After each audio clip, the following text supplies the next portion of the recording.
Welcome sa Dries TV. Kung interesado ka sa ganitong news, huwag kalimutang isubscribe ang ating YouTube channel. Maraming salamat! Welcome back again sa ating YouTube channel mga kakimpaw, and sa update natin ito ang pag-uusapan natin ay tungkol sa mga importanteng kaganapan kina Kim and syempre kay Paolo Avellino. So ang pag-uusapan natin sa update na to ay ang ibinoking nga po ni Bong and Darren para po dito sa gender reveal na inuugnay nga kay Chinita Princess.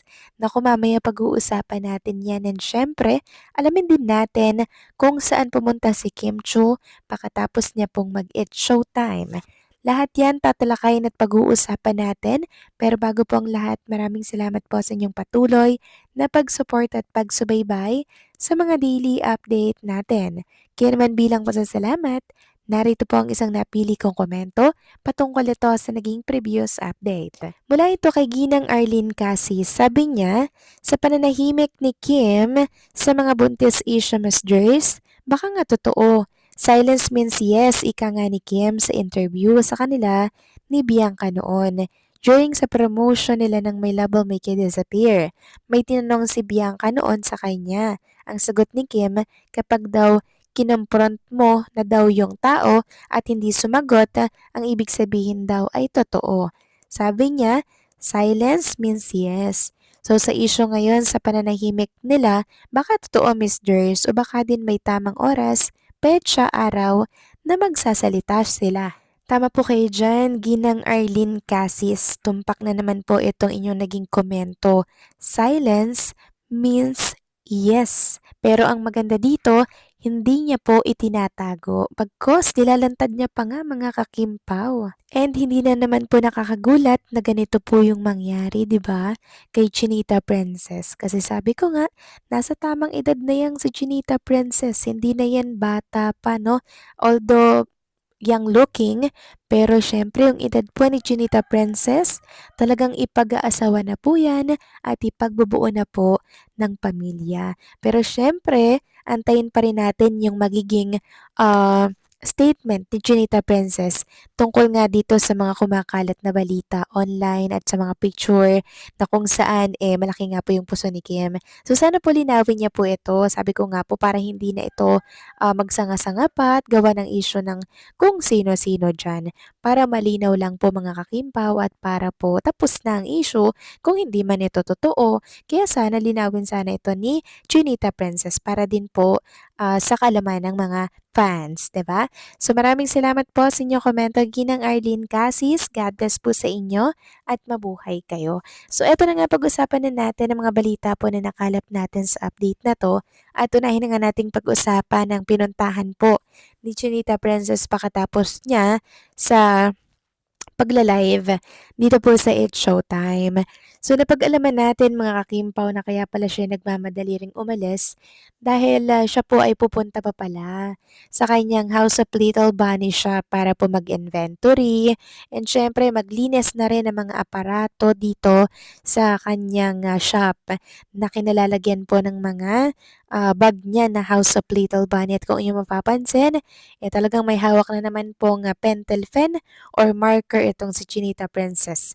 So halatang nag-inventory na naman po siya dito, naglilinis, 'di ba, nakakatuwa lang. Kung yung babalikan nga yung kwento ni Kim Chu, talagang gusto niya po mga kakimpaw na magtinda-tinda, lagi niya pong nililinis yung kanyang mga tinda ng mami niya, 'di ba, para daw mas kaakit-akit ito sa mata ng mga customer. And ayan, ay apply niya naman po mga kakimpaw sa kanyang business na bag. Malinis, maayos, katulad din po ni Chinita Princess. Yung itsura niya, yung pananamit niya, nire-representa niya po na talaga namang napakalinis niya po mga kakimpaw, napaka-organized niya sa kanilang bahay. Kita naman natin yan sa itsura ni Chinita Princess. Samantalang, pag-uusapan naman natin ang tungkol dito sa naging statement po ni Bong Darren tungkol nga po sa gender reveal na pinag-uusapan ngayon sa mundo po ng social media at bakit ito inuugnay kay Chinita Princess. So ito po pala yung dahilan mga kakimpaw. So may combo po pala with Kim itong si Bong and Darren. So sabi ni Darren daw kay Bong, gender reveal. Sabay tingin si Bong kay Kim. At tinuro naman ni Darren si Kim. So ayan, pinagtulungan po siya ng dalawang kuya niya. Smile lang si Kim, laro-laro pick segment. So ayun po pala yun mga kakimpaw.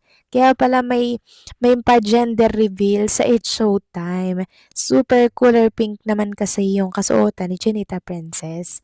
Ito ba ibig sabihin ba nito ay girlin mga kakimpaw or girly? Yung kung sakasakali man na totoo, no? Girl kaya nga mga kakimpaw. Nako, napakaswerte ni Chinita Princess pag girl yun. Kasi kamukhang-kamukha po yun niya with halo po ni Paula Avellino.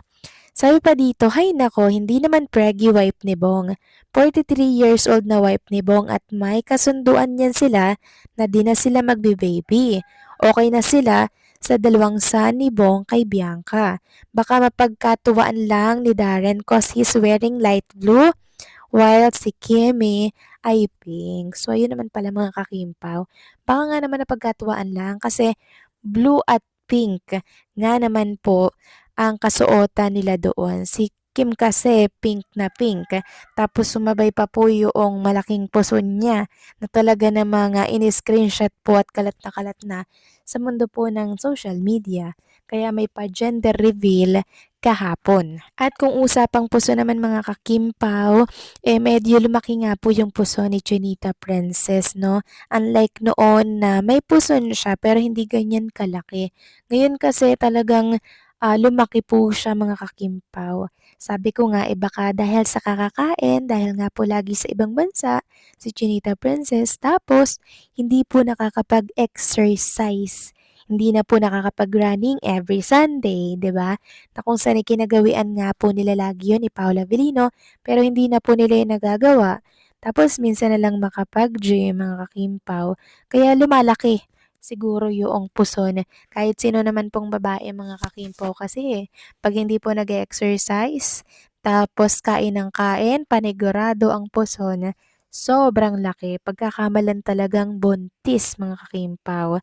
So kay Kim Chu, pag pinagkamalan siyang buntis tayo na yung pinakamasaya mga kakimpaw Instead na hindi masaya, abay masaya po mga kakimpaw at magpapaletsyon pangaraw ang ilang mga Kimpaw fans dahil sa balitang ito. Ito kasi yung matagal na po nilang mina-manifest na mangyari kay Chinita Princess mga kakimpaw.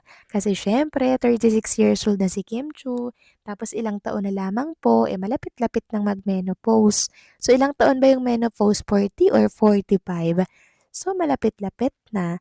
Kaya naman kung magbubuntis nga siya ngayon, ayun, very happy tayo for them, 'di ba? Kayo ba mga kakimpaw, anong masasabi ninyo dito? Please comment down below.